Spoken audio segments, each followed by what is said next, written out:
Hello everyone, and welcome to the second video for my indie game.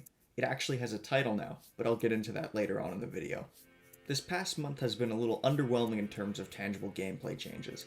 It's mainly been reworking core systems and trying to create a cohesive visual style. Additionally, I didn't really get to dedicate as much time as I would have liked to my game, as I was sick. I think I actually had COVID for the first time, or I might have just been really sick. Either way, that weekend was a throwaway.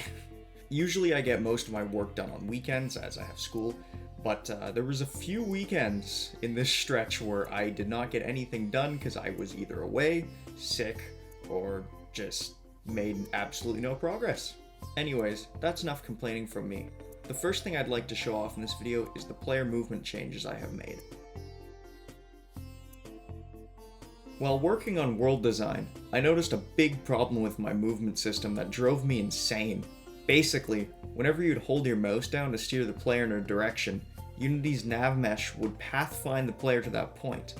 Although that was the intended effect, the player would take on a mind of its own while trying to navigate around obstacles in the world. It just felt a little alien to control, and it felt like you were only in control half the time. Because of these factors, I changed the system.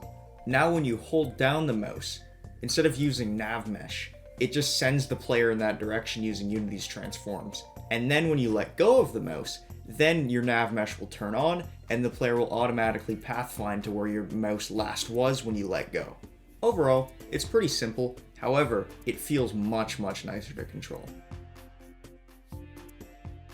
In the last video, I had a comment telling me to add a ranged weapon to my game. I always planned to add ranged weapons in. Hell, I even had a ranged skill programmed into my game. But before I even thought about adding in ranged weapons, my projectile system needed a complete rework. But after rewriting the entire system to future-proof it, I added the first projectile-based magic weapon to my game. The animations and mesh are still a little incomplete, but my game now has a spell tome that can shoot explosive fireballs. It's what every fantasy game needs. Now that I have this new system in place, it'll be really easy for me to add more ranged weapons in, like crossbows, bows, more spell tomes, and things of the sort. The new projectile system also required a nice damage calculation rewrite across the board, but now the way health is handled internally is much more efficient.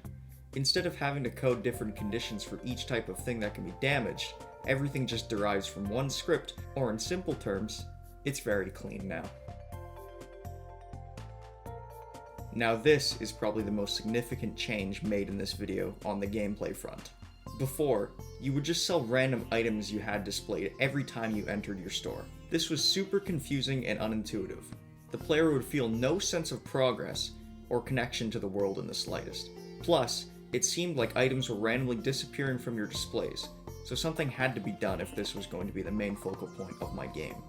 My whole shop overhaul required a brand new state system and a new subclass of the AI that I worked on in the last video. So this is why fleshing out your core features is always important, because it's going to save you a lot of time in the long run. The new NPCs, which I called customers, have different professions which will dictate which items they buy from your store. Some NPC classes are more common, like the Traveler or the Warrior, while others, like the Collector or the Noble, are much more rare. First, the NPCs will enter your store and randomly check each display for its item and its price. If they find an item that they like and a price that they like, they will take one or more items, if possible, from the display and bring it to the front to be purchased. You can tell if they like a price based on their reaction. If they dislike an item, they'll simply move to the next display. However, if they like the item but dislike the price, they will grow angry. If you get them angry enough, they will leave your store. To display how they feel, I added a new reaction system to my game. This system will come in handy for NPC dialogue as well. Currently, there are 4 different reactions that an NPC will give to prices. Using reactions, you can better determine what items should be sold for. In the future, I plan on adding more interactivity to the NPCs, and you'll have to sell items to them using different marketing tactics based on their professions. Speaking about interactivity, I completely overhauled the way that you interact with the world. Interaction is no longer range-based. Rather, your character will now have to walk to the things that you want to interact with. Plus, they will animate accordingly once the thing of interest has been reached. This change was simply to add to the immersion of the game, by no longer allowing interaction from like 20 feet away. Like all the systems in this video, I built it so that many different objects can be added to the system with ease. Additionally, one of the things this system plays a key role in is NPCs and dialogue. This was another feature that I focused on since the last video. The dialogue system my game had was an altered version of the dialogue system found in my last game. Although it provided a solid foundation, it was just plain disgusting to look at. It was coded when I just started to develop my current methods that I use for coding now, so it was pretty rough to work with. Plus, it had hard-coded limits on how many options the player could select.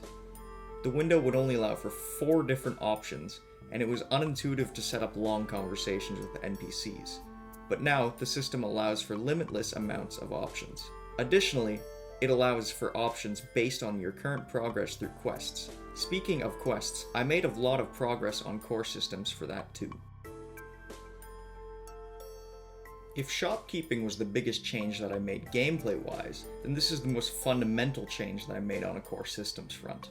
Although I have nothing that in-depth to show, as it was all on the back end of my project, like everything else I've talked about in this video, I guarantee that this system will allow me to create quests with multiple stages with ease in the future. I thought about what kinds of objectives games usually include, and what the player would be completing frequently. These are things like fetch quests, killing targets, or interacting with a specific person or object in the world.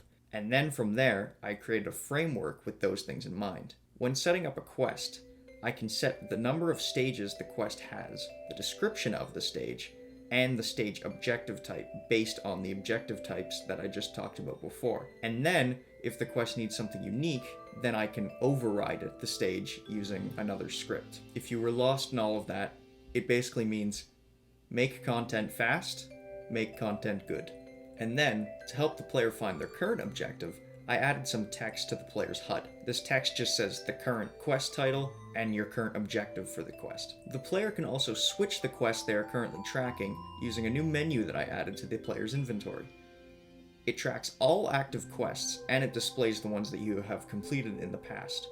From there, you can select a quest that you would like to focus on, but you can still complete other quests that are active, even if they're not the ones currently being tracked. I made some prototype quests, just implemented for testing purposes, so nothing concrete yet. That is definitely going to be a focus in the next video though. Although I worked on more features and world design since the last video, I think I want to highlight all of that in the next one, as I feel like it wouldn't mesh well with what I've covered so far. However, I have some more news to share. I finally came up with a title for my game that I am happy with. After thinking hard about it and gathering some opinions from my friends, I settled on the name Treasure and Trade. I think it suits the game well because it highlights the 2 key pillars of the game: the gathering of loot, or treasure in this case, and trade, what you'll be doing a lot in your shop. I'm still somewhat iffy about the name, but I think it'll stick well. As always, feedback is welcome in the comments. And from here, I just want to thank you for watching this devlog. I know I said that this one would be the world design devlog. However, I kind of broke my promise, didn't I? I kind of just got addicted to expanding core features because it's just going to allow me to create better content in the future. But I do know that I have some more stuff to show off in the next video that I've already worked on, which involves the town and how you can progress it. But I think I'd like to polish it a tad more before I show it off. Anyways, thanks for watching this video. Have a good one.